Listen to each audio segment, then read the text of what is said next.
These bacteria are collectively called methanogens, है ना। यानी कौन से बैक्टीरिया जो क्या करते हैं, ऑर्गेनिक मटेरियल से क्या बनाते हैं, which grow anaerobically on cellulosic material, और कार्बन डाइऑक्साइड H2 गैस और मीथेन बनाते हैं। ये तीनों जो गैसेस बनाते हैं ना, इन बैक्टीरिया क्या बोलते हैं बोल, मिथेनोजेंस बोलते हैं। क्या बोलते बोलो, मिथेनोजेंस। तो कैसे याद रखना, कौन सी है, मीथेन है, और मीथेन CO2 H2। हाँ मीथेन पहली, दूसरी CO2, तीसरी H2, ठीक है ना। अब देखो, these bacteria and one such common bacterium is called Methanobacterium, और मिथेनोबैक्टीरियम, क्योंकि मिथेनोबैक्टीरियम उस मिथेनोजेंस बैक्टीरिया में से एक है। उसी में, उन्हीं में का एक कौन सा बैक्टीरिया है, मिथेनोबैक्टीरियम। मिथेनोजेंस बैक्टीरियम के अंदर मिथेनोजेंस जो बैक्टीरिया है ना, उनमें का एक बैक्टीरिया, क्या नाम है उसका, Methanobacterium. These bacteria Methanobacterium These bacteria are commonly found in the anaerobic sludge digester during sewage treatment। तो ये तुमको डायरेक्ट क्वेश्चन आ सकता है कि which bacteria are commonly found in the anaerobic sludge digester during sewage treatment। तो इस bacteria का नाम कहाँ पर रखेंगे, लिख लेंगे तुम सीवेज ट्रीटमेंट में, जहाँ तुमको डायग्राम दी है उसके नीचे। क्या नाम है, मिथेनोबैक्टीरिया, मिथेनोबैक्टीरियम नाम क्या है उसका। ये लाइन डबल पर दिस बैक्टीरिया आर कलेक्टिवली, और ये डबल से बता दो। बड़ो तुम पढ़ो लाइन उधर। This bacteria are collectively called methanogen and one such common bacterium is methanobacterium. हाँ, इस तरीके के बैक्टीरिया को क्या बोलते हैं अपन, जो CO2, मीथेन और H2 गैस बनाते हैं मीथेन से, इससे सेलुलोज से, तो उनको बोलते हैं अपन मिथेनोजेंस। और उन्हीं में से एक बैक्टीरिया है मिथेनोबैक्टीरियम, जो कहाँ पाया जाता है, एनारोबिक स्लज डाइजेस्टर में। जो सीवेज ट्रीटमेंट में करे थे ना अपन ने, मैंने बताया था ना कि भाई जो फंगस और बैक्टीरिया है उनको आप क्या करेंगे, एक स्लज डाइजेस्टर में डाल देंगे, वहाँ पर एनारोबिक बैक्टीरिया उनको मार डालेगा, तो ये होगा एनारोबिक बैक्टीरिया। तो याद रखना लाइन पूरी पूरी, ये बहुत इंपॉर्टेंट है, मिथेनोबैक्टीरियम, ठीक है ना। ये पूरी लाइन इंपॉर्टेंट है, याद रखा, ठीक है।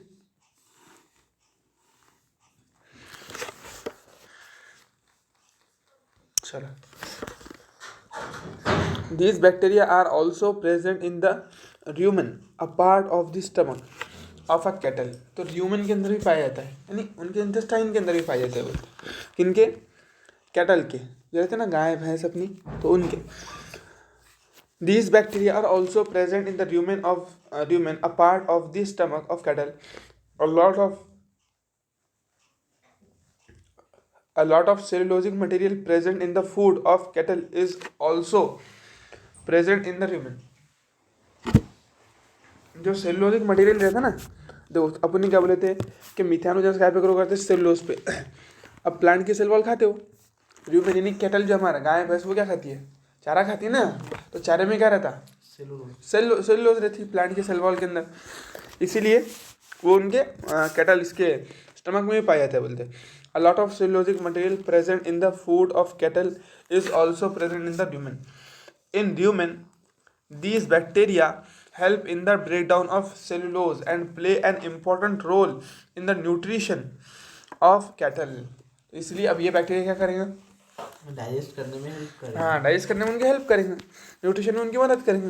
तो सेलुलोज डाइजेस्ट नहीं होता जल्दी, है ना, लेकिन ये क्या करेंगे, उसको डाइजेस्ट कर देगा। सबसे हार्ड चीज़ जो प्लांट डाइजेस्ट नहीं कर पाता, उसको ये डाइजेस्ट करते रहे, खत्म काम।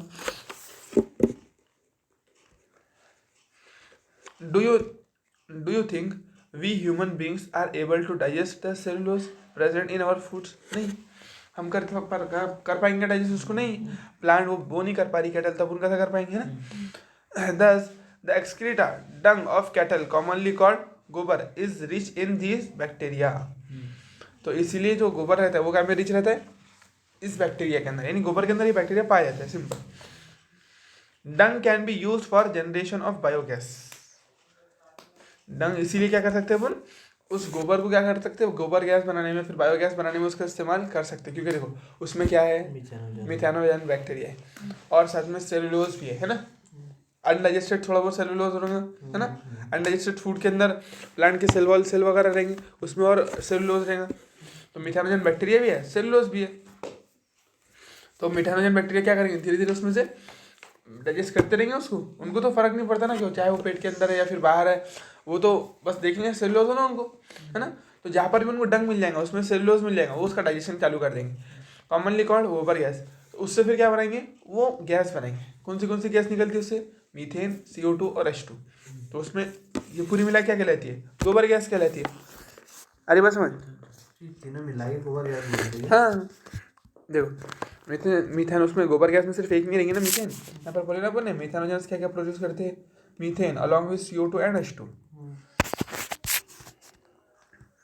The gobar gas plant consist of, अब देखो बता रहे पूरा है वो पढ़ते हुए।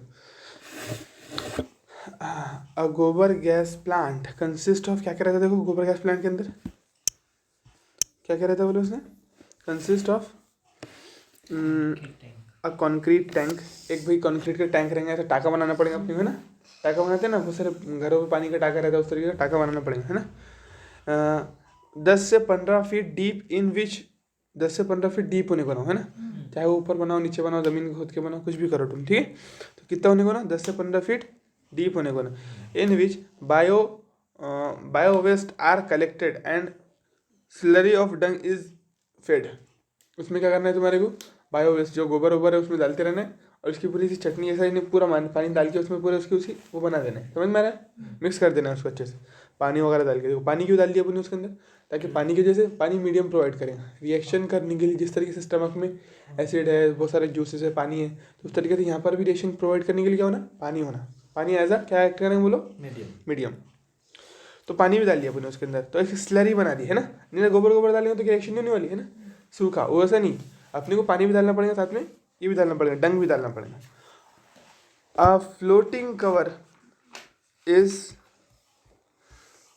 जो उसका जो कवर है वो क्या बोला, is placed over the slurry. फिर उसके ऊपर एक कवर झाँक दो, ढक्कन झाँक दो, है ना। Which keeps on rising as the gas is produced. तो जैसा जैसा गैस उसमें भरती जाएंगी वो कवर ऊपर ऊपर उठते जाएगा, सीधी बात है। Which keeps on rising as the gas is produce in the tank due to the microbial activity. The gobar gas plant has an, देखो which keeps on rising as the gas is produced in the tank due to the microbial activity. देखो जैसा जैसा microbe काम करेंगे, जैसे वैसे वैसे gas produce होगी। और तुमने जो ढक्कन ढके थे वो ऊपर ऊपर ऊपर ऊपर ऊपर उठते हैं, है ना। जैसे अपनी टाकी का जैसे ढक्कन नहीं है के अंदर कितना भी कुछ भी रहा तो मालूम नहीं पड़ने वाला है। इसमें ढक्कन कैसे लगाया अपन ने, वो साइकिल का पंप आता है ना, उस तरीके का ढक्कन है। ये साइकिल का पंप जैसे जैसे हवा भरती आ रही ऊपर ऊपर उठते जा रहा है ढक्कन, ऐसा। हाँ एयर टाइट चैम्बर है बिल्कुल, एकदम पहले एकदम पूरा पैक था वो, यानी एकदम इससे था क्या बोलते, स्लरी से चिपका हुआ था।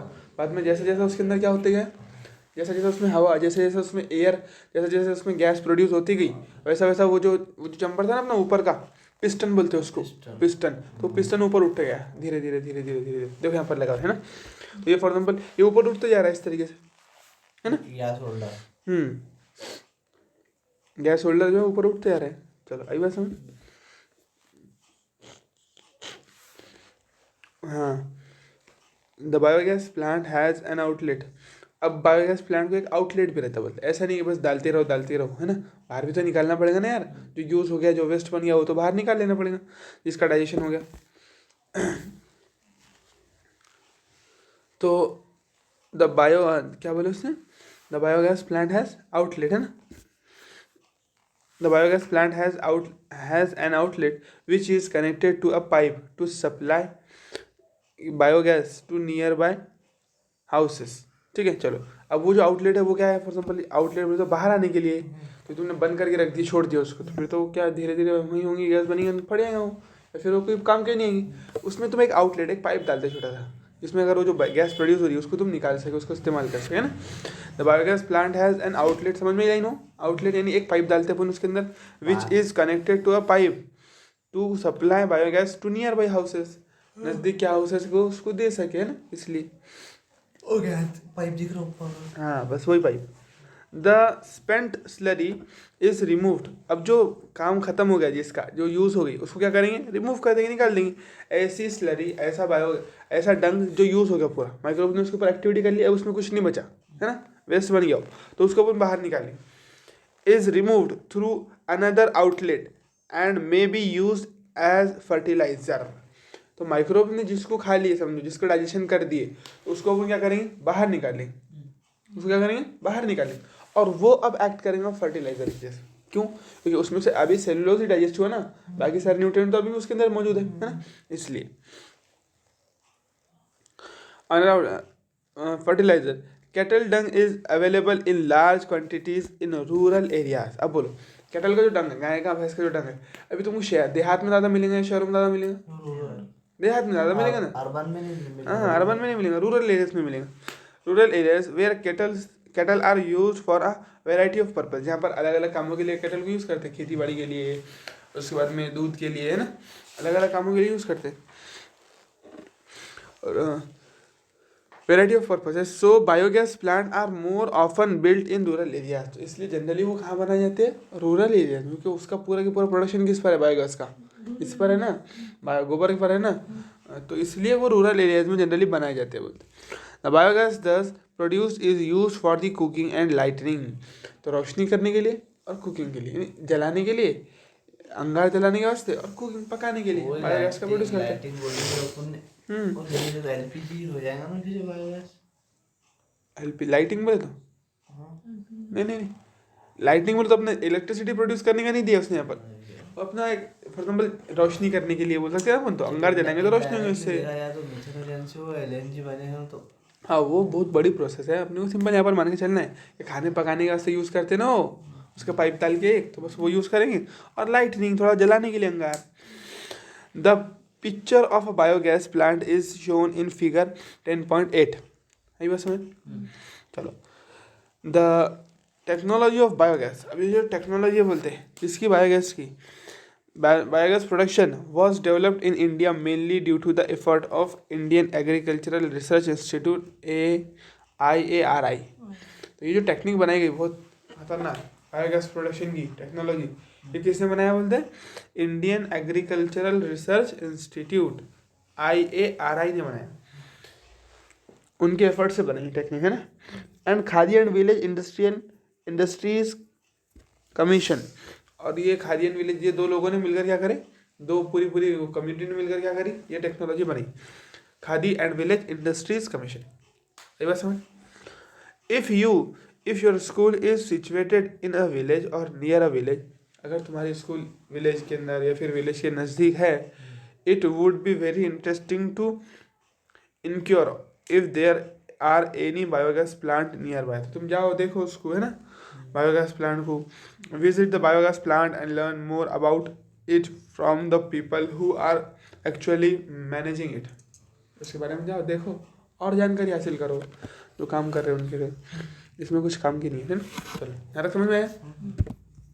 तो बस वही बात है, वो ऐसा करते वैसा करते, ये वो तुमको बहुत से बहुत क्वेश्चन क्या आ सकते हैं, कितने फीट डीप खोदना है अपने को, 10 से 15 फीट डीप खोदना है ना।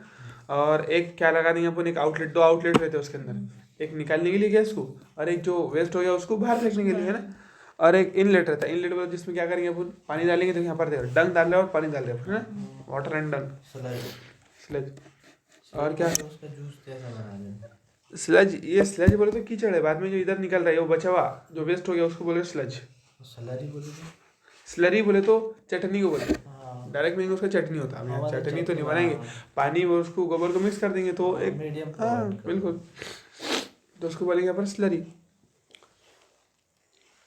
यूज एज फर्टिलाइजेशन, समझ में आया पूरा। तो इसमें कुछ है ही नहीं, बड़ी प्रोसेस तो बहुत ही सिंपल है, नहीं कुछ ही नहीं है, तो डालो गैस बनी खत्म।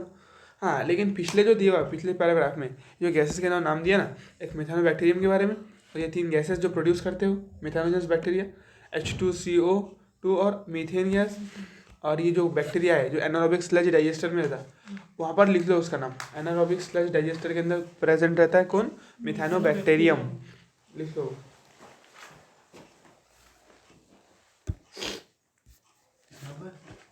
हाँ वो तो एरियल व्यू है ना उसका, चलता ना, वो भी लेकर चलता। इधर भी लिखे चलता। ओह हाँ चलता लिखो, methanobacterium is present in anaerobic sludge digester. अब देखो, microbes as bio control agents, Control refers to use of biological method for controlling plant, disease and pests. लिख लिए?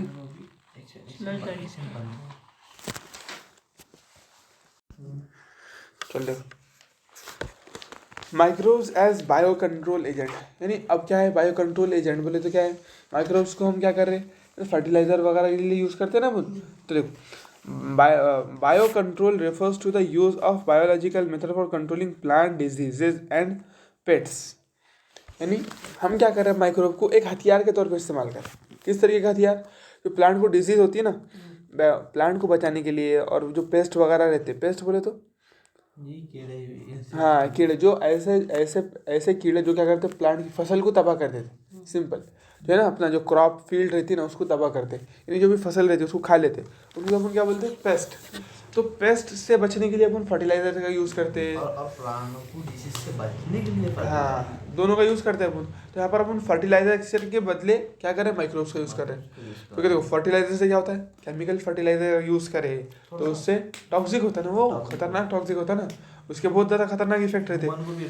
हाँ लेकिन अगर हम माइक्रोब का यूज़ करेंगे, अब ये तो ऑर्गेनिक है पूरे पूरे, है ना, बायोलॉजिकल है, तो इसका टॉक्सिसिटी बहुत कम रहेगी, हरेगी इसलिए इसमें टॉक्सिक रहेंगे नहीं, समझ ना बात.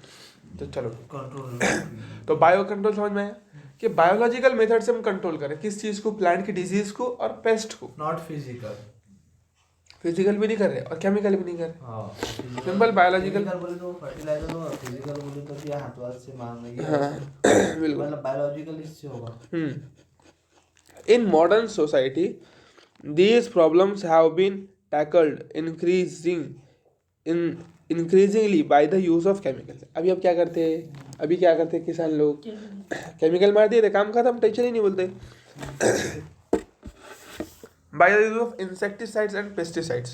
अब केमिकल क्या रहते हैं, इंसेक्टिसाइड इंसेक्ट को मारेगा, पेस्टिसाइड पेस्ट को मार डालेगा. पेस्टिसाइड बोले तो वही ना, वही जो मारते फुहारा जिसका, तो हाँ वो जो डिसीज क्रिएट करता, पेस्ट बोले तो डिसीज क्रिएट नहीं करता, पेस्ट जो फसल को खा लेता है अपनी, है ना. इंसेक्टिसाइड ये कीड़े कीड़े वीड़े मारते हैं, या तो पूरे इंसेक्ट मार डालो साली को, टेंशन ही नहीं. हाँ, या फिर मतलब दोनों एक ही समझ लीजिए. हाँ लगभग से भी है. वीडीसाइड बोले तो घास मारना. These chemicals are toxic and extremely harmful. अब ये केमिकल फायदा तो करते हैं प्लांट के लिए, उससे प्लांट अच्छा ग्रो कर जाएगा, लेकिन कैसे रहते हैं, टॉक्सिक रहते हैं, और क्या रहते हैं, हार्मफुल रहते हैं. इसीलिए बोलते हैं ना, सब्जी वगैरह कोई भी चीज़ है तो उसको पहले धोना अच्छे से फिर खाना. क्यों, क्योंकि क्या रहता है उसके ऊपर पेस्टिसाइड्स वगैरह मारे हुए रहते हैं. वो केमिकल सिर्फ प्लांट के बचाव के लिए अच्छे रहते हैं, बाकी कोई चीज़ में अच्छे नहीं, बहुत खतरनाक इफेक्ट रहते हैं उसके ना. So human beings are and animals alike and have been polluting our environment. तो क्या बोले, extremely harmful to human beings and animals alike and have been polluting and our environment. तो उससे क्या हो रहा है, ह्यूमन बीइंग को भी अफेक्ट हो रहा है उससे, हार्मफुल हो रहा है, एनिमल्स को भी तकलीफ हो रही है उससे, और साथ साथ हमारे इन्वायरमेंट को पॉल्यूशन भी करते रहे, पूरा पॉल्यूट कर दे रहे पूरा, वो पेस्टिसाइड वगैरह वो सड़े हुए केमिकल है ना. तो सॉइल, ग्राउंड, वाटर सबको गंदा करा, ज़मीन भी गंदी हुई उससे, उसके बाद में ग्राउंड भी गंदा हो रहा है पूरा, वही ज़मीन नहीं ग्राउंड, और वाटर भी अपना. अब जो तुमने खेत में पूरा पेस्टिसाइड मार के रखे, तो अब जो बारिश आएंगी तो पेस्टिसाइड तो कहीं जाने वाले नहीं, बहकर जाएगा, और जहाँ पर जाएगा फिर कोई डैम में कोई इसमें जाएगा तो सारा पेस्टिसाइड उसके अंदर मिलेगा, फिर वो मिलेगा ना. ऐसा fruits, vegetables and crop plants सब कोई क्या कर रहा है, पॉल्यूटन कर रहा हूँ, है ना, सबके ऊपर जिसके ऊपर लग रहा है उसको खराब कर दे रहा है. पेस्टिसाइड मारे तो तुमने अच्छे के लिए, लेकिन वो इतना हार्मफुल है कि जो चीज़ पे लगेगा ह्यूमन के लिए और एनिमल्स के लिए उससे हार्म हो जाएगा, उससे तकलीफ होगी उनको, उससे उनको बीमारियाँ हो जाएंगी. Our soil is also polluted through our use of weedicides to remove weeds. हमारी ज़मीन जो है बोलते हमारे वीडीसाइड यूज़ करने की वजह से क्या हो रही है, खराब हो रही है, पॉल्यूटेड हो रही है. दो तरीके आते हैं उसमें, एक मोनोकॉट वीड आती है, डाइकॉट वीड आती है. जनरली अपन डाइकॉट वीड के लिए मारते हैं 2,4-D, ठीक है. तो our soil is also polluted, हमारी सॉइल भी खराब हो रही है, किस वजह से, तो हम मुझे यानी सिंपल केमिकल का यूज ही मत करो बोल रहे हो, क्या बोल रहे हो, केमिकल का यूज ही करना अच्छा नहीं है हमारे लिए, सिंपल. चाहे वो पेस्टिसाइड हो, चाहे वो इंसेक्टिसाइड हो, चाहे वो वीडीसाइड हो. वीडीसाइड बोले तो घास फूस उग जाती है ना, उसको मारने के लिए मारते हैं अपन. वीडीसाइड क्यों मारते हैं, घास फूस उगती है उसको मारने के लिए. घास मारने के वास्ते। हाँ सिंपल। यानी अब चाहते हैं ना अपन अपने खेत में अपना जो अपन जो फसल लगाए, फॉर एग्जाम्पल तुअर लगाए तो तुअर ही उगने को ना, सोयाबीन लगाए तो सोयाबीन ही उगने को ना। हाँ, उसके आजू बाजू नहीं कुछ रहा तो ये अच्छे से ग्रो पा पाएंगे। उसके आजू बाजू प्लांट लग गए बड़े दूसरे दूसरे, तो फिर कहाँ से ग्रो होंगे अच्छे से। इसलिए अपन क्या मार देते, वीडी साइड मार देते। आई बात समझ। Bio control of paste and diseases, ठीक है। अब देखो, अभी तो उसने इंट्रोडक्शन दिया कि क्या फ़ायदा है, क्यों इस्तेमाल करते हैं इनको अपन। केमिकल से बहुत अच्छे हैं, केमिकल इंसान को क्या करते हैं, नुकसान पहुंचाते, ये ऐसा कोई भी नुकसान नहीं पहुंचाते, ठीक है। In agriculture there is a method of controlling pest that relies on natural predation rather than introduced chemicals. क्या बोले, in agriculture there is a method of controlling pest that relies on natural predation rather than introduced chemicals. यानी एग्रीकल्चर के अंदर क्या होता है, बोलते हैं कि कुछ ऐसे पेस्ट रहते हैं जिनको हम नेचुरल किल कर सकते, प्रीडेशन के जरिए मार सकते। क्या कर सकते, जैसे बैक्टीरिया था ना, फॉर एग्जाम्पल जैसे फ्रॉग क्या करी, किसी इंसेक्ट को खा ली। अब तुमने क्या करे, चावल के खेत में कोई पर्टिकुलर इंसेक्ट होता है, वहाँ पर बहुत सारे फ्रॉग छोड़ दिए, तो फ्रॉग क्या करेगी, वो सारे इंसेक्ट को खा लेंगी, तुम्हारा एक जो क्रॉप है वो बच जाएगा। तो इस तरीके से प्रीडेशन के जरिए हम क्या करते हैं, हमारी फसल को बचाते हैं। In agriculture there is a method of controlling pest that relies on natural predation.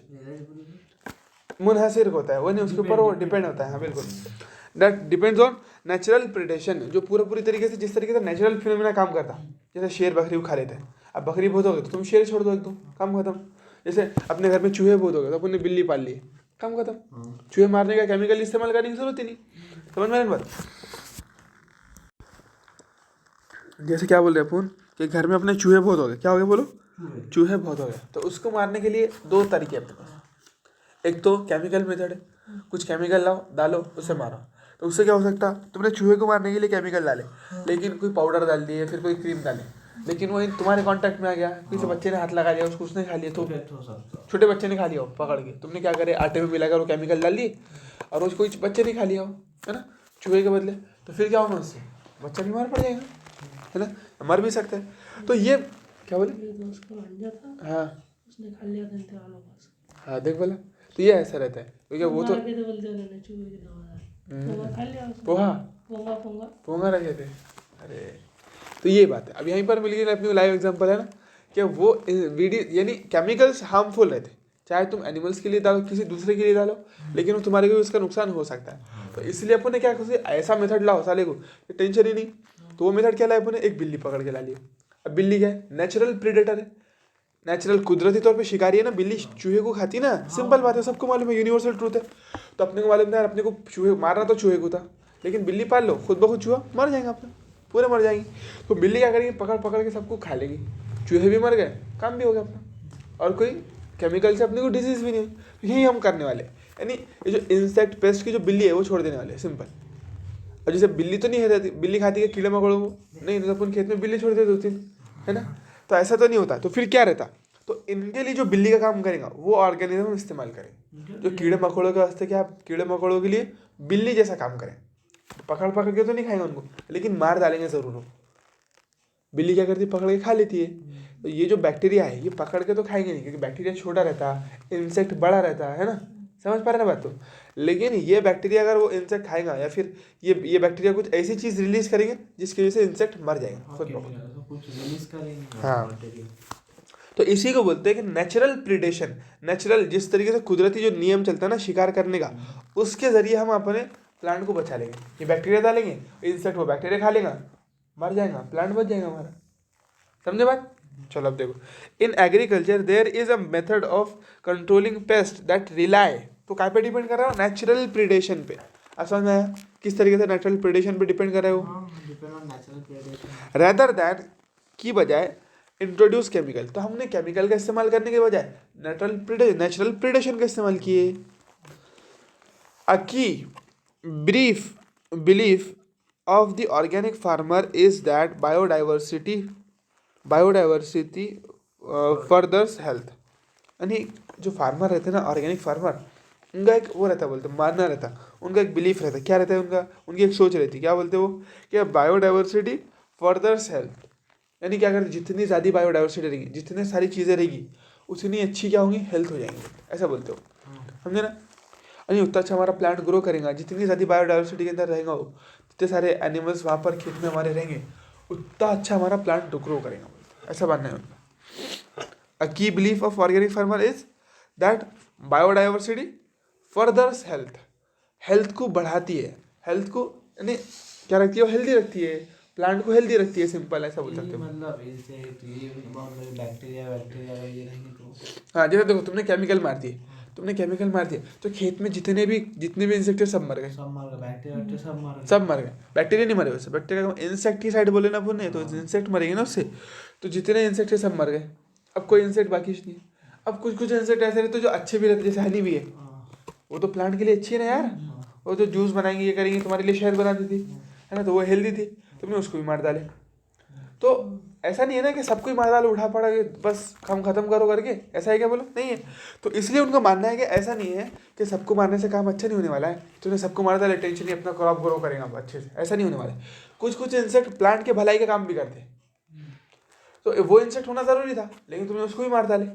तो अगर वो इंसेक्ट होते, तो इसलिए मान रहे हो कि बहुत सारे अगर बायोडाइवर्सिटी रहेगी खेत में, बहुत सारे अलग अलग इंसेक्ट वगैरह ग्रो करेंगे, तो एक दूसरे को मार कर जो एक दूसरे को प्रिडेशन करके क्या करेंगे, अच्छा ग्रो करेंगे हमारा खेत, और अच्छी फसल आएगी, उनका ऐसा मानना है। समझ में आया उनका बिलीफ क्या है, तो कि बायोडाइवर्सिटी अगर ज़्यादा रहेगी, अलग अलग तरीके के पशु पक्षी उनके खेत में पाए जाएंगे, तो उनके खेत की फसल और अच्छी होंगी और हेल्दी आएंगी। क्लियर हुआ पॉइंट, ये याद रखना, लाइन डायरेक्ट पूछ सकता हुआ, क्योंकि उनका मानना ही नहीं है, इसलिए क्या बोले अपन ने, क्या मानना है उनका belief. Organic farmer is the biodiversity further है, मतलब जितने भी, हाँ जितने भी ऑर्गेनिक फार्मर है उनका ये मानना है कि बायोडाइवर्सिटी जितनी ज़्यादा रहेगी, क्रॉप की फील्ड उतनी अच्छी आएगी, समझ में, उतनी फसल जो है उतनी अच्छी आएगी। अब more variety a landscape has the more sustainable it is, यानी जो लैंडस्केप है, जो हमारा खेत है, लैंडस्केप यानी खेत, तो खेत में जितनी वैरायटी रहेंगी, बोलते ऑर्गेनिज्म की, इंसेक्ट की, कीड़े मकोड़ों की, दूसरे जानवरों की, तो उतना वो सेल्फ सस्टेनेबल रहेगा। The more variety a landscape has the more sustainable it is, यानी उतना ज़्यादा ग्रो करेगा, उतना ज़्यादा उसके अंदर प्रोडक्टिविटी आएंगी, उतनी अच्छी फसल होगी उसके अंदर, समझे। देखो सस्टेनेबल के लिटरल मीनिंग क्या होता है देख लेंगे। तो सस्टेनेबल के मतलब क्या है, टिकाऊ है ना, यानी उतना टिकाऊ रहेगा फिर अपना, कोई भी आगे कुछ हुआ तो उसको उतना फर्क नहीं पड़ने वाला है ना, बाढ़ से बचकर रहेगा, कभी बाढ़ आती, कभी बहुत तेज़ हवा चलती, कभी बहुत गर्मी बढ़ जाती, तो जितनी ज़्यादा इंसेक्ट रहेंगी उसके अंदर, जितनी बायोडाइवर्सिटी रहेंगी, तो उतना हमारा जो खेत है टिकाऊ बन जाएगा, यानी फसल फिर ख़राब नहीं होगी, समझ में है ना। तुमने केमिकल डाल दिया, अब बाढ़ आ गई, खेत तबाह हो गया, तुम्हारा काम खत्म, ऐसा। तो वो सस्टेनेबल नहीं था, वो टिकाऊ नहीं था। लेकिन अलग अलग बैक्टीरिया से लड़ने के लिए, कोई इंसेक्ट आ गई उससे लड़ने के लिए, अगर तुमने बायोडाइवर्सिटी बहुत सारी रहेंगी, तो उससे तुमने फॉर एग्जांपल किसी पर्टिकुलर इंसेक्ट को मारने के लिए तुमने खेत में तुम्हारे वो डाल दिए, दवाई डाल दी है। हाँ यानी कोई चीज एनवायरनमेंट का इफेक्ट नहीं पड़ता, बिल्कुल, यानी तुमने क्या करे, कोई पर्टिकुलर इंसेक्ट को मारने के लिए एक दवाई डाली, तो वो इंसेक्ट मर गया, और तुमने सोचा कि अपना खेत अब फसल बहुत बढ़िया आएगी, लेकिन ना अबार आ गया फॉर एग्जाम्पल, उससे क्या हो गया, इल्ली पड़ गई, इल्ली पड़ गई, अब इल्ली को मारने का तुमने कुछ डाल ही नहीं थे, वो इल्ली ने तुम्हारा पूरा खेत खाली, काम खत्म।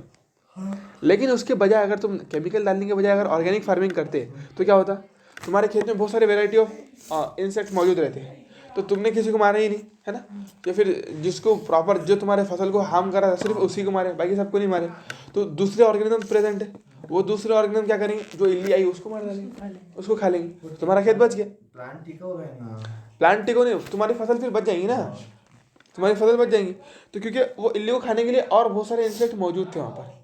इल्ली अगर तुम्हारे प्लांट को खा रही थी, तो तुम्हारे प्लांट को इल्ली को खाने के लिए भी कोई ना कोई मौजूद था, क्योंकि तुमने सबको मारे नहीं थे। हाँ ना चल रहा है, तो इस तरीके से बच जाएंगे। तो जितनी ज़्यादा डाइवर्सिटी रहेगी उतना ज़्यादा क्या होगा, बोलते सस्टेनेबल, टिकाऊ तुम्हारा खेत रहने वाला है, समझे। The more variety a landscape has, the more sustainable it is. The organic farmer therefore works to create a system where the insects that are sometimes called pests are not eradicated, but instead are kept at manageable levels at complex system of checks and balanced within a living and vibrant ecosystem। देखो क्या बोला अब यहाँ, देखो, तो इसलिए organic farmer क्या करते बोलते, जो पेस्ट रहते हैं ना, जो फसल को खराब करने वाले, उसको एकदम खत्म ही नहीं कर देते हो, एकदम तबाह बर्बाद करके पूरों को मार नहीं डालते हो, कुछ एक लेवल तक के रखते, थोड़े थोड़े मारते हो, यानी इतने रखते जिससे उनकी फसल को नुकसान हो। पेस्ट को रखेंगे वो, पूरों को मारेंगे नहीं। क्या बोले, द ऑर्गेनिक फार्मर देयरफॉर, इसीलिए ऑर्गेनिक फार्मर क्या करते, work to create a system where the insect that are sometimes called pest are not eradicate. वो एक ऐसा सिस्टम बनाएंगे जहाँ पर जो उनका पेस्ट है, फॉर एग्जाम्पल कोई पर्टिकुलर मान लो अपन मान ले कि सीड बोरर करके, फिर नहीं स्टेम बोरर करके एक इंसेक्ट, क्या नाम है, स्टेम बोरर, नाम क्या है उसका, स्टेम बोरर। अब ये इंसेक्ट क्या कर रहा है बोलते, फसल को नुकसान पहुंचा रहा, ठीक है ना। तो ये इंसेक्ट को पूरे खेत में से तबाह बर्बाद नहीं कर देंगे, पूरों को मारेंगे नहीं, कुछ एक लेवल तक के मेंटेन रखेंगे कि इतने, यानी मारेंगे तो सही, लेकिन वो सबको नहीं मार लेंगे, थोड़े बहुत बाकी रखेंगे, उतने बाकी रखेंगे जितने की वजह से उनके खेत को कोई नुकसान ना पहुंचे। एक तो रहता पूरे ही खत्म कर देना, इंसेक्ट की साइड डाले, सबको ही मार डाले, कोई बाकी नहीं। एक क्या है कि ये जो इंसेक्ट था जो उनके खेत को हार्म पहुंचा रहा था, उसको रखे, लेकिन कुछ लेवल तक के मेंटेन रखे, है ना, इतनी लेवल तक के रखे कि उससे कोई फायदा, कुछ नुकसान ही नहीं है। अब डर नहीं है तुम्हारे, डर खत्म हो गया कि भाई अब तुम्हारे फसल को खराब कर देंगे करके, ऐसा कोई डर बाकी नहीं है। तो ऐसा एक सिस्टम क्रिएट करना है जिसमें पेस्ट को बाकी रखे, but instead are kept at a manageable level by a complex system of checks. तो एक बहुत ही कॉम्प्लेक्स सिस्टम के जरिए अलग अलग चीज़ों का इस्तेमाल करके, जैसे अलग अलग इंसेक्ट का इस्तेमाल करें तुमने, एक के ऊपर दूसरा, दूसरे के ऊपर तीसरा डिपेंड कर रहा है, एक दूसरे को मार मार के क्या कर रहे हो, ख़त्म करते जा रहे हैं। तो एक ऐसा सिस्टम बना दिए ताकि किसी का लेवल बढ़े ही ना, सारे प्रेजेंट भी है लेकिन कोई बढ़ भी नहीं रहा, तुम्हारा खेत भी बच गया और सारे के सारे मरे भी नहीं, समझे ना बात।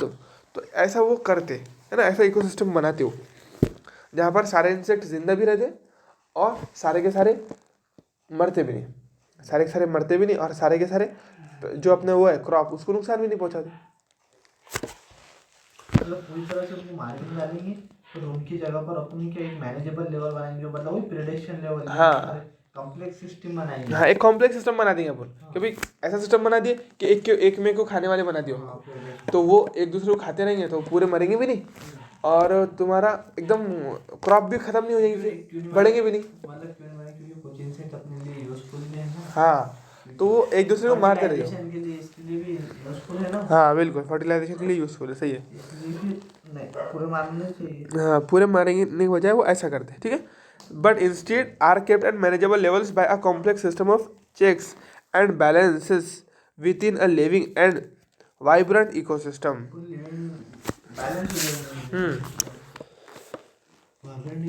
देख लीजिए, kept manageable level by complex system of checks and balances within a living and vibrant ecosystem। और उसको बैलेंस में रखेंगे, ऐसा नहीं है कि भाई अब मार रहे नहीं तो इतने कर दिए तुमने, क्या पूरी की पूरी खेती तुमने दी, ये खा लो हमारा खेत, ऐसा करेंगे क्या? नहीं, इंसेक्ट से इतनी माया कर ली तुमने, इतना प्यार आ गया तुमको इंसेक्ट का, तुमने खेती उगाए गेहूं की और वो इंसेक्ट के लिए छोड़ दिए कि लो हमारा खेत खा लो पूरा, हमारी फसल खराब करो, ऐसा भी नहीं करने वाले ना। कुछ चेक्स यानी कुछ ऐसा वो रखेंगे तुम उनको, बार बार करते रहेंगे। रुको लाइन का मीनिंग, लिटरल मीनिंग समझो उसका, लाइन के वर्ड्स क्या बोलना चाह रहे, देखो। But instead are kept at manageable level, पूरे को मारने के बजाय अपन ने एक लेवल पे रखे उनको, ज़्यादा बढ़ने भी नहीं, ज़्यादा कम भी नहीं होती है ना, manageable level by a complex. अब ये किस तरीके से रखेंगे तुम, एक तो इंसेक्ट पूरे के पूरे बढ़ जाएंगे अगर तुम छोड़ देंगे, या तो फिर पूरे के पूरे मर जाएंगे, है ना। तो तुमने कैसा रखे, मैनेजेबल लेवल, किस पर मैनेजेबल लेवल कैसा प्रकार रखे, by complex system of checks. तो रोकने का उनको रोकने के अलग अलग जरिए बना दिए तुमने। जैसे अगर कोई इंसेक्ट है तो उसको मारने के लिए और एक दूसरा इंसेक्ट ला लिए, फिर उसको मारने के लिए और कोई ऑर्गेनिज्म ला लिए। तो इस तरीके से अलग अलग रोकने के, चेक्स बोले तो उनको रोकना, तो उनको रोकने के लिए अलग अलग सिस्टम, एक कॉम्प्लेक्स सिस्टम तैयार करे तुमने। एंड बैलेंसेस, अब जिसकी वजह से क्या हो गया, पूरा बैलेंस में हो गया काम। इंसेक्ट का जो अमाउंट है, जो उनकी तादाद है, वो बढ़ भी नहीं रही, कम भी नहीं हो रही। Are kept within a living and vibrant ecosystem. तो इस तरीके से क्या बन गया, एक लिविंग इकोसिस्टम बना जिसके अंदर बहुत सारे जानदार रह रहे हैं। और वाइब्रेंट का मतलब हलता हुआ नहीं होगा, वाइब्रेशन से लिया गया वाइब्रेंट, लेकिन उसका मतलब हलता हुआ नहीं होगा, यानी एक जिंदा, एक बहुत सारे जिसमें ऑर्गेनिज्म रह रहे, एक ऐसा इकोसिस्टम तैयार कर लिया तुम। बजाय इसके क्या तुम इंसेक्ट मारते थे, इंसेक्टिसाइड मार दो, सारे के सारों को मार डालो। तो मारने के बजाय क्या करा तुमने, एक ऐसा इकोसिस्टम बनाया जिसमें बहुत सारे अलग अलग तरीके के जीव, पक्षु या फिर इंसेक्ट वगैरह रह रहे, है ना। उसको बोले वाइब्रेंट इकोसिस्टम, स्पिरिचुअल और क्या क्या मीनिंग दिया ना उसने उसके वाइब्रेंट के। मतलब डायरेक्ट उदाहरण वाइब्रेट मतलब जिंदा मोशन में हरकत में है वो। उसका लिटरल मीनिंग होता है हरकत में, लेकिन अपना कहते हैं हल रहा है कि हरकत में क्या नहीं है। नहीं। इसका मतलब उसमें बहुत सारे जानदार रह रहे हैं, ऐसा है उसका मतलब, हाँ। है ना। वाइब्रेंट इकोसिस्टम का मतलब एक जिंदा जिंदा बोल सकते हैं, या फिर उसको एक जिंदा इकोसिस्टम, उसमें सब मुर्दे के जैसे सब मरे हुए नहीं है, सिर्फ तुम्हारे प्लांट है ऐसा नहीं है, मतलब बहुत सारे जानदार रह रहे हैं मतलब उसमें। अपने जो थे जैसे तुमको डायरेक्ट मारने वाले उनके पास कंप्लीट मैनेज बस एक बैलेंस में रखे उनको, चीज बोली तो रोकना उनको हाँ, सिर्फ रोक कर रखे। रोक कर रखे ना बढ़ेंगे ना कम होंगे उनको बैलेंस मतलब वही और आया ना बैलेंस उसको बैलेंस बोल रहा। तब देखो contrary to the, within living vibrant ecosystem. यानी वही मतलब देखो, इसके वजह से चेक लगा, तुमने रोक लगा दिए ना, तो पूरे मरे नहीं ना, इसका मतलब वो बैलेंस में रख दिए। बैलेंस में रखे ना, तो अब इस वजह से तुम्हारा जो इकोसिस्टम बना वो किस तरीके से बन गया, फिर एक लिविंग इकोसिस्टम बना ना, इसमें बहुत सारे जानदार रह रहे हैं। हाँ। पहले अगर तुम पेस्ट मार देते थे, खा रहा है इसको। हाँ, अगर तुम पेस्ट को मार देते, पेस्टिसाइड करके डाल देते, पेस्टिसाइड डाल देते, तो क्या होता, सबके सब मर जाते थे। तो फिर वो एक डेड इकोसिस्टम बन जाता, सिर्फ जहाँ पर तुम्हारे प्लांट ही ग्रो कर रहे हैं, बाकी कोई दूसरा ऑर्गेनिज्म ही नहीं है वहाँ पर। लेकिन इसके वजह क्या है, लिविंग इकोसिस्टम का दूसरा नाम वाइब्रेंट इकोसिस्टम है, समझ लो, सिंपल। लिविंग इकोसिस्टम को ही वाइब्रेंट बोलते हैं अपन, ऐसा समझ लो तुम, ठीक है ना। क्योंकि वाइब्रेंट कैसा है, वो जब जुम लोगों में अच्छा लगने के लिए अलग अलग तरीके से यूज़ करते टर्म्स को, तब उसका कोई लिटरल मीनिंग तो नहीं निकलेगा, कि पॉइंटर ही आ जाएगा अपने क्वेश्चन से, है ना। तो लिविंग इकोसिस्टम का दूसरा नाम तुम समझो vibrant ecosystem. Contrary to the conventional farming practices which often use chemical. अब ये थोड़ा अलग है, ये हटके काम है ना। वो जो आम करते हैं, पेस्टिसाइड डाल दो, फवारा मार दो, काम खत्म, टेंशन ही मत लो। तो contrary to the conventional farming practices which often use chemicals method to kill both useful and harmful life forms land indiscriminately, यानी किसको देखे बगैर फवारा मार दिया तुमने, उसमें सारे के सारे मार दिए गए, अच्छे बुरे किसी को देखे ही नहीं, बस क्या क्या करे तुमने, काम तमाम कर दिया उनका। तो इसके बजाय अभी तुमने जो इस्तेमाल करे वो मेथड कैसी है, वो अलग है, थोड़ी हट कर है, जो तुमने यूज़ करे ना अगेंस्ट में। जो कन्वेंशनल जो आम फार्मर यूज़ करते हैं वो क्या करते हैं, फुहारा मार देते हैं, उससे सारे इंसेक्ट मर जाते हैं, तो ये नॉर्मल मेथड हो। लेकिन अभी जो ऑर्गेनिक फार्मर यूज़ करते हैं वो कैसी मेथड है, वो एक थोड़ी हट कर है, वो कॉन्ट्ररी है उससे, वो अपोजिट में है उसके, किसके, ये आम मेथड के। आम मेथड में क्या होता, फुहारा मार दो, सारे के सारों को मार डालो, कुछ मत देखो कि कौन सा हार्मफुल है कौन सा यूजफुल है, कुछ ही मत देखो, फुहारा मारो, उससे सारे के सारे इंसेक्ट मर जाएंगे। अब जो अच्छे थे वो भी मर गए, जो खराब थे वो भी मर गए। तो इनडिस्क्रिमिनेटरी बोले समझ में, हाँ, यानी किसी के अंदर फर्क नहीं करे तुमने, है ना। इनडिस्क्रिमिनेटरी बोले तो, डिस्क्रिमिनेशन बोले तो फर्क करना, भेदभाव, तो भेदभाव कुछ करे नहीं, भेदभाव करना यहाँ जरूरी था, तुमको देखना पड़ेगा कि कौन सा इंस्टीट्यूट अच्छा है कौन सा खराब है तुम्हारा, हाँ, कुछ करे नहीं अपने तो यार। लेकिन हर जगह भेदभाव करना अच्छा नहीं रहता है, समझे क्या बोले, सबको मार दिए, सबको मार दिया, हाँ, कोई भेदभाव नहीं कि भाई चलो भाई नहीं हमारे पास किसी का लाड़ नहीं, हम सबको मारे। तो यहाँ पर ऐसा अच्छा, ऐसा ये काम अच्छा है कि नहीं, इसका मतलब नहीं, यहाँ पर ये काम उल्टा पड़ जाएगा अपने को, जो अच्छे है उनको रखना है, जो खराब है उन्हीं को मारना है, है ना।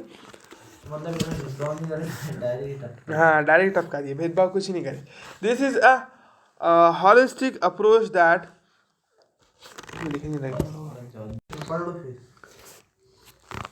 This is a holistic approach that seeks to develop an understanding of the webs of interactions between the myriads of organisms that constitute the field, fauna and flora। यानी ये क्या बोलता है, एक हॉलिस्टिक अप्रोच है, एक बहुत ही अच्छा अप्रोच है, जिसके अंदर क्या कर रहे हैं हम, सारों का ख्याल रखते हुए एक बहुत ही अच्छा फ्लोरा फाउना बनाते हुए काम चल रहा है। जैसे इकोसिस्टम में, जैसे कुदरत कैसा काम करती है एक में के ऊपर, ऐसे, हाँ, डिपेंडेंसी है, जो कुदरत का जो नियम है ना उसको हमें फॉलो करने की कोशिश करें। एक तो हमारी आम सोच के थाली को मार डालो ना, क्या टेंशन ले रहे, टेंशन नहीं है। एक है हॉलिस्टिक सोच, थोड़ी बड़ी सोच कि नहीं यार एक काम करेंगे, ऐसा इकोसिस्टम बनाएंगे यहाँ पर कोई भी पूरी तरीके से मरे नहीं और बैलेंस भी रहे। अब एक कुदरती सिस्टम बने तो अब ऐसा है क्या पूरी दुनिया के अंदर पूरे, अगर फॉर एग्जाम्पल जैसा एक सिस्टम है, अब उसमें सिर्फ हिरन हो जा रहे हैं, है ना, डियर, तो पूरे जंगल में सिर्फ डियर ही डियर नहीं, डियर को मारने के लिए शेर मौजूद है। जैसे डियर की पॉपुलेशन बढ़ गई, शेर हमला करेगा, शेर उनको कंट्रोल करेगा, उसकी पॉपुलेशन को कंट्रोल करेगा। अगर शेर नहीं होता तो सारे जंगल में क्या हो जाते, डियर, पूरे हिरन हो जाते उसके अंदर, और हिरन क्या करते, सारा जंगल खत्म कर देते। तो ऐसा नहीं है, एक हॉलिस्टिक अप्रोच है जिसकी वजह से क्या करें, उसे बात करी हुई है सर। अब इसमें कोई लाइन वाला क्वेश्चन का काम नहीं है, ये समझा रहा है कि कितनी बढ़िया प्रोसेस उसकी तारीफ कर रहा है अलग अलग जुमलों के अंदर, है ना। अपन ने, हाँ, इस प्रोसेस का, यानी जो माइक्रोब्स की जो प्रोसेस है ना ऑर्गेनिक फार्मिंग, उसकी तारीफ चालू है। तो हॉलिस्टिक अप्रोच है दैट सीक्स, तो उससे मैं सोचता है कि develop understanding of webs of interaction यानी एक ऑर्गेनिज्म को दूसरे ऑर्गेनिज्म पे डिपेंड करके एक दूसरे से जोड़ कर क्या करें, एक दूसरे का खाना बना के हम क्या करें, पूरे सिस्टम को चला रहे, किसी को भी बहुत बढ़ने नहीं दे रहे, किसी को भी बहुत कम नहीं होने दे रहे। बिटवीन द माइरर्स ऑफ ऑर्गेनिज्म, बहुत अलग अलग बहुत ज़्यादा ऑर्गेनिज्म के बीच में, and constitute of field fauna and flora. तो ये लाइन कुछ भी याद नहीं करने के, सिंपल बोले तो है ना, ये सिर्फ तारीफ करी हुई है कि उसके फ्लोरा फाउना को इस्तेमाल कर और देखो फ्लोरा किसके लिए इस्तेमाल करते हैं, प्लांट के लिए, फाउना एनिमल्स के लिए, है ना। तो सारी चीज़ों को बरकरार रख रहे हैं, यानी एनिमल को भी बरकरार रख रहे हैं और प्लांट को भी बरकरार रख रहे हैं, है ना। चलो मैरियड ने बहुत बड़ा झुंड बोलते हैं ना उसको बोलते हैं, बहुत ज़्यादा तादाद के अंदर, हाँ बहुत सारे ऑर्गेनिज्म के बीच में इंटरेक्शन रख रहे हैं। हाँ देखो, तो ये लाइन में कुछ भी नहीं है खास में, यहाँ तक अभी जो पढ़े ना तो सिर्फ वो इम्पोर्टेंट समझाने की कोशिश कर रहा है किसका, ये बायो कंट्रोल का अपने को, ठीक है। The organic farmer hold the view that the eradication of the creatures that are often described as pests is not only possible but also undesirable, for without them the beneficial predatory and parasitic insect which depend upon them as food or host would not be able to survive। अगर तुमने paste को मार दिए, organic farmer क्या सोचते हैं, अगर तुमने पूरे पेस्ट मार डाले तो पूरे पेस्ट मारने से क्या होगा कि जो पेस्ट को खाकर जिंदे रहने वाले इंसेक्ट थे वो भी मर जाएंगे, जो तुम्हारे काम के थे। जैसे मधुमक्खी है, तो मधुमक्खी क्या है, तुम्हारे काम की, लेकिन वो कोई छोटा मोटा कीड़ा खाती है फॉर एग्जाम्पल, वो कीड़े को मार, अगर तुमने वो कीड़े को मार डाले तो मधुमक्खी को भी मर जाएंगी फिर उससे, है ना। मधुमक्खी तुम्हारे लिए काम की थी ना, या फिर कोई इंसेक्ट है जो तुम्हारा पॉलिनेशन करता है, तो तुमने उसको मार दिए तो वो इंसेक्ट भी मर जाएगा फिर। तो इस तरीके से सोचते हैं, बोलते हो। Without them, the beneficial predator and parasitic insect which depend upon them as food or host would not be able to survive. Thus, the useful biocontrol measures will greatly reduce our dependency on toxic chemicals and pesticides. तो इसीलिए अगर हम ये useful biocontrol agent use करेंगे तो हमारा जो मुनहसर है, हम जो एकदम डिपेंडेंट हो गए, ये केमिकल के बगैर कुछ नहीं हो सकता भाई, तुमको मालूम नहीं है, फसल बहुत ख़राब हो जाती है ना, तो ये कम हो जाएगा बोलते फिर हमको केमिकल की ज़रूरत नहीं पड़ने वाली अगर हमने बायो कंट्रोल एजेंट को यूज़ करें तो। An important part of the biological farming approach is to become familiar with the various life forms that inhibit the field. तो इम्पोर्टेंट एक्सपोर्ट क्या है उसका, बायो फार्मिंग का approach is to become familiar with various life form, बहुत अलग अलग life form से familiar होना, उसको उनको जानना कि with various form that inhibit the field. यानी बायोलॉजिकल फार्मिंग का एक ये भी मकसद है कि हम जान सके कौन से इंसेक्ट किस किस तरीके से हमारे फार्म को नुकसान पहुंचा रहे हैं, ठीक है। Field predators as well as pest and also their life cycles, predator के बारे में जानना, यानी ऑर्गेनिक फार्मिंग के सब वो यूज़ फायदे सब वो बता रहे हैं, है ना। मकसद जैसे एक मकसद क्या है कि सारों को जिंदा रखना, ताकि कोई भी खराब भी थोड़े से बाकी रहे, अच्छे भी सारे बाकी रहे, ठीक है ना। और दूसरा हमको जानना है सबके बारे में कि कौन सा इंसेक्ट हमारे लिए अच्छा है, कौन सा खराब है, कौन सा पेस्ट है, कौन सा प्रेडेटर है, इस तरीके से, ठीक है। Patterns of feeding and the habitats that they prefer, उनका खाना पीना कैसा है, पैटर्न ऑफ फीडिंग, वो कैसा खाते हैं ना, एंड वो कहाँ पर रहते हैं, दैट दे प्रेफर, वो जो इस्तेमाल करते हैं उसको हमको जानना है। This will help develop appropriate means of bio control, इससे क्या करेंगे हम एक proper bio control agent develop कर पाएंगे, समझे। चलो बस उसके बारे में बताया कि ऑर्गेनिक फार्मिंग के इसके उसके फायदे क्या है, उसके मकसद क्या है, बस ये दिया आपने, ठीक है।